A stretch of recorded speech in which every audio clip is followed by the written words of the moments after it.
A slew of legal action continues against the Oklahoma Department of Corrections under what one attorney calls a reign of terror. We have been reporting for months on the former high-level employees who were suddenly fired for seemingly no reason. Now we're looking into who has taken their places at the department and why they don't need to hold any qualifications or experience.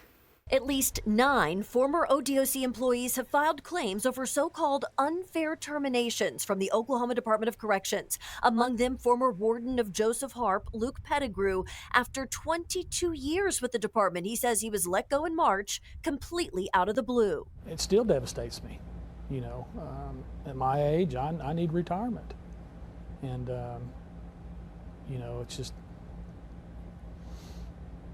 been really hard. Since Governor Stitt tapped Stephen Harp to lead the agency, even though he held no corrections experience and now makes nearly $100,000 more than his predecessor, Harp has cleaned house in a dozen of the agency's top positions with no warning or notice.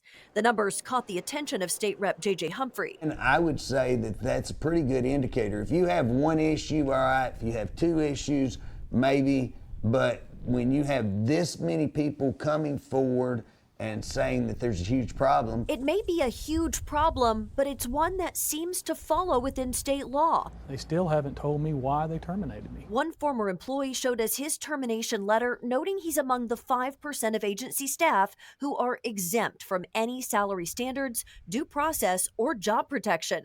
Hiring and firing at the top of every state agency can be done at will.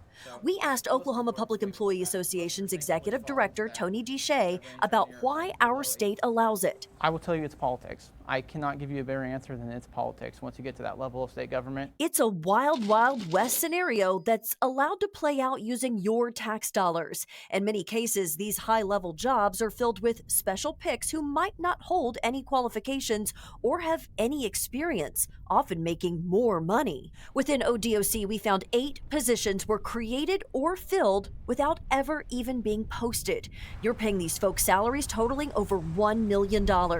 Among them, several staffers who previously worked for Harp when he was at OMES. New Chief Administrator of Health Services, Dana Webb, replaced a medical doctor, but she holds no medical experience.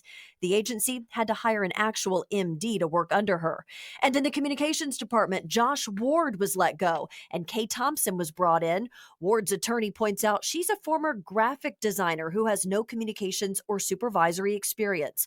Her father, however, is Senator Roger Thompson, who serves as the chairman of the Senate Appropriations Committee and who controls ODOC's budgets. Is that the most transparent system for our taxpayers?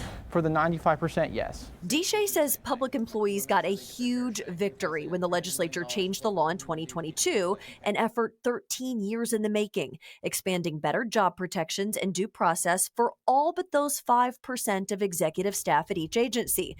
Now, before then, 42% of Oklahoma public employees had no due process. The new system, he says, is working well and is as fair as possible. Why didn't we make it 100% of employees? You guys compromise somewhere. And that's kind of where the compromise landed at. DeShay says there's still work to be done, particularly pulling up salaries for the vast majority of public employees in entry and mid-level positions. State employees do a lot of work, and those are the people that we care about, are the ones that are there day in, day out, making sure that the state of Oklahoma gets better one step at a time. Now, the first of 9 potential lawsuits against ODOC stemming from those tort claims has already been filed in Oklahoma County Court. A deputy warden is seeking full back pay and benefits. Now, the law caps any settlements in cases like this at $175,000. And we do have some new information for you, a big update on this. Just hours ago, in an unprecedented move, top officials at the Department of Corrections agreed to sit down with me to discuss these allegations. And I'll bring you their side of the story tomorrow night on the Fox 25 News at 9. Tomorrow's going to be